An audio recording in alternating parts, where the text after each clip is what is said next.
Hey everybody, how's it going? Today we're going to be going over and showing you how to install the eTrailer trailer hitch receiver here on our 2022 Kia Telluride. So this is what our trailer hitch looks like installed on our vehicle here. Now this trailer hitch does have a hidden design, and what that means is the cross tube is actually going to be tucked away behind the bumper here. Therefore, the only thing we are going to be able to see is a receiver tube, giving us the best overall appearance.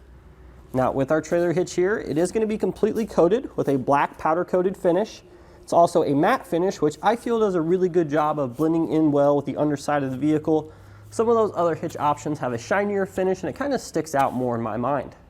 So adding a trailer hitch to your Telluride, it's going to be an excellent option because it's going to make your vehicle that much more versatile. Now we can obviously use a trailer hitch for towing, but let's say we wanted to hit the trails, or if we needed to free up some space inside the vehicle for us and the family on those long road trips, we could easily attach either a hitch-mounted bike rack or hitch-mounted cargo carrier. So in regards to towing, our trailer hitch here is going to provide us with a 5,000-pound gross trailer weight rating. That's the amount we can pull outward on a receiver tube with our fully loaded trailer, and also has a 750-pound tongue weight rating. That's going to be the downward force on the receiver tube. Now keep in mind, these capacities are for the hitch only, which is actually tested separately of the vehicle. Therefore, you do need to verify the vehicle's towing capacity in your owner's manual and abide by the lower of the two rated components, whether that's the hitch or the vehicle. We can also use this trailer hitch with a weight distribution system. However, again, we are still limited by the vehicle. So we actually have a 2-inch by 2-inch receiver tube opening, which is an industry standard size. This is the larger of the industry standard sizes as well. Now what this does is it really allows us for the greatest selection of those hitch mounted options we talked about earlier. There's a ton of more options for ball mounts, hitch mounted bike racks, and hitch mounted cargo carriers for this larger 2-inch receiver tube opening. Therefore, overall, you're just going to have a lot more choices when it comes to these accessories. So if we take a closer look at the side of the receiver tube, we're going to have a 5/8" diameter hitch pin hole.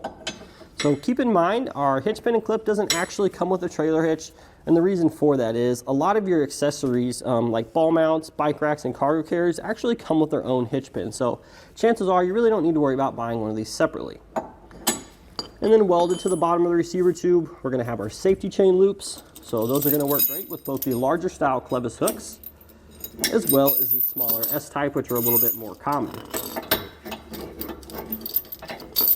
So now we got a couple measurements for you guys here that are going to help you when you're selecting your hitch mounted accessories. The first one is the distance from the ground to the top inside edge of the receiver tube opening. It's going to be about 15 1/4 inches or so. That's going to help you when you're selecting a ball mount. That way you can make sure you get the correct rise and drop to tow your trailer level. And then we have the distance from the center of the hitch pin hole to the outside edge of the bumper. And this one's going to be about 3.5 inches. So that's going to be useful when you're selecting your folding accessories, such as a bike rack or cargo carrier. That way you can make sure that while they're in the stowed position, that they don't contact the vehicle. So in regards to installation, this is definitely something you guys at home can do yourself. It doesn't require really any modifications to the vehicle besides slightly trimming that underbody panel there. We can actually replace that though if you ever need to trade off the vehicle or it's a leased vehicle, so you don't have to worry about any issues there. In regards to the tools required, it's pretty much just common hand tools. You're probably going to have just about everything in your home toolbox. There is one tool you're going to need that you might not have. That's a torque wrench.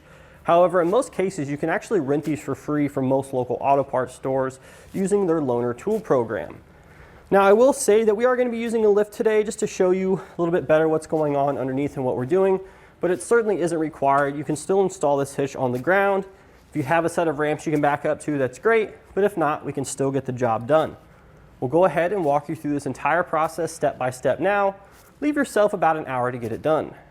So the first step of our installation, we're going to open up the hatch on our vehicle here and grab a couple tools. We're going to need a 21mm socket, and we're going to need a flathead screwdriver. Once we have those, we'll go ahead and lift up on this panel here. Set that aside. Now down in here, you're going to see a little flap there labeled spare tire. We're going to take our screwdriver, pry that cover off, and then we're going to be loosening this nut here with our socket, which is going to lower the winch so we can remove the spare tire from the vehicle temporarily.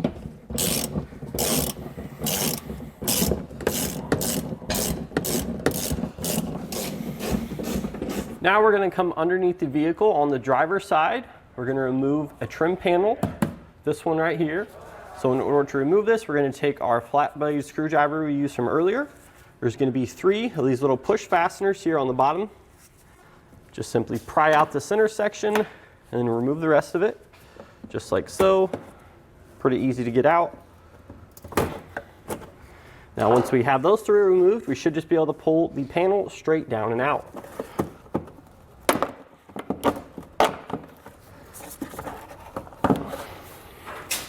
Now if you fight with these little fasteners up here a little bit, you can get a trim panel tool. Try to loosen them. And there we go. Now we're going to go ahead and lower our exhaust here. So the first thing we need to do is take some sort of support device. If you're working on the ground, you can use a jack stand or a couple blocks of wood. Really anything we have to prop the muffler up, prevent it from falling down too far. If you're in the air, we're just going to use a cam buckle strap here. Just find 2 points on the frame there, pull it nice and tight. And now next, in order to help us remove the hangers from the rubber isolators, we're going to take a spray lubricant. So for this particular vehicle here, we're going to have 2 hangers, one on the very back side, and then one which is a little bit harder to see here on the side. Now in order to get these metal hangers out from the rubber isolator, and we can use it at the bottom here or we can go at the top. I think I'm going to do the top since it's only one. We're going to go ahead and spray it down as best we can. And then we're going to take either a pry tool or an actual trim or an actual exhaust hanger removal tool, and we'll just simply pry it out as best we can. I don't have a ton of room for this on this one, so I may not be able to use it. Let's see if I can get a different angle. Yeah, I don't think that one's going to work too good, so I'm actually just going to get a pry bar here, sort of pry it off like this as best as we can.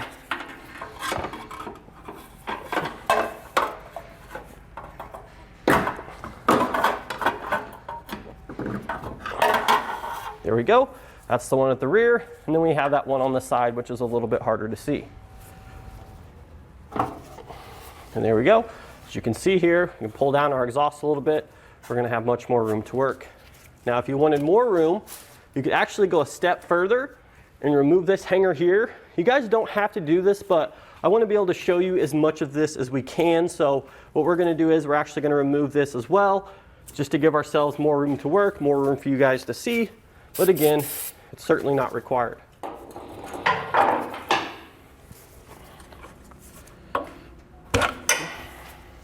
So now we're just about ready to lift the hitch into position, but before we do that, we do need to trim our bumper here just a little bit. Now you can see we already have this marked out, but it's pretty easy to do. We're going to take our tape measure, and from this point on the side here, we're going to measure over 9.5 inches. You're going to make a line here, then you're going to measure over 13 inches, you're going to make a line here, and then from the bottom left of this panel, you're going to measure up 3 1/8 inches, and this is going to be pretty much the material we're going to be removing. So I recommend you double checking your measurements, but once we have this all marked out, I just like to use painter's tape. We're going to go ahead and take a Dremel tool here, really whatever you have, a utility knife, some tin snips, whatever we have available, but the Dremel tool I will say is best. That being said, let's go ahead and remove the material.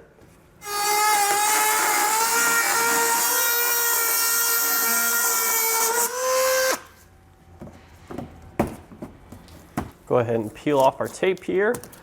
Now it's actually a pretty smooth cut, but if you wanted to, you could come back with a file, or I like to use a utility knife and just clean up those rough edges a little bit more.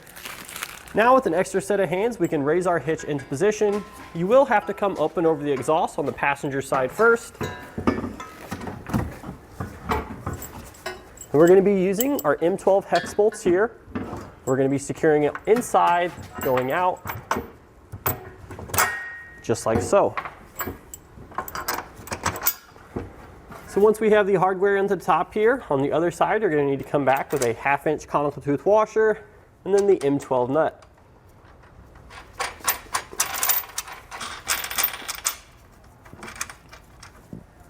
And then on the bottom, if we notice, there should be 2 weld nuts in the frame. They're going to line up with the holes in the bottom of the hitch. Then we're going to take our M10 hex nuts along with our 7/16 inch conical tooth washers. We're going to simply secure the hitch there to the bottom of the frame just by threading those in like so. Now we may need to move the hitch slightly forward or slightly back a little bit to get everything to line up. Once we get this one in, the exact same thing we're going to be doing on the other side. There are no differences whatsoever. However, the muffler's in the way, so it's a little bit harder to show you guys, but there's still plenty of room to work. Just going to be a little tighter than over here on the driver's side, but nonetheless, it's the exact same. So now we're ready to tighten and torque. We're going to start with our 2 bolts on top here using a 19mm socket and wrench.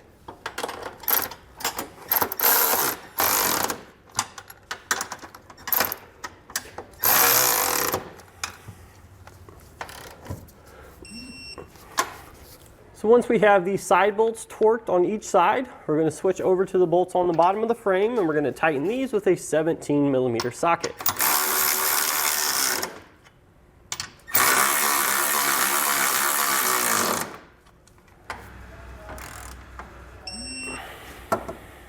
Now that we have the hitch on and all of our hardware torqued down, all that we need to do now is to reinstall our cover panel over on the driver's side. We need to lift the exhaust back up into position, and we also need to re-secure our spare tire. But once that's done, that's going to do it today for our look and installation of the eTrailer trailer hitch receiver here on our 2022 Kia Telluride.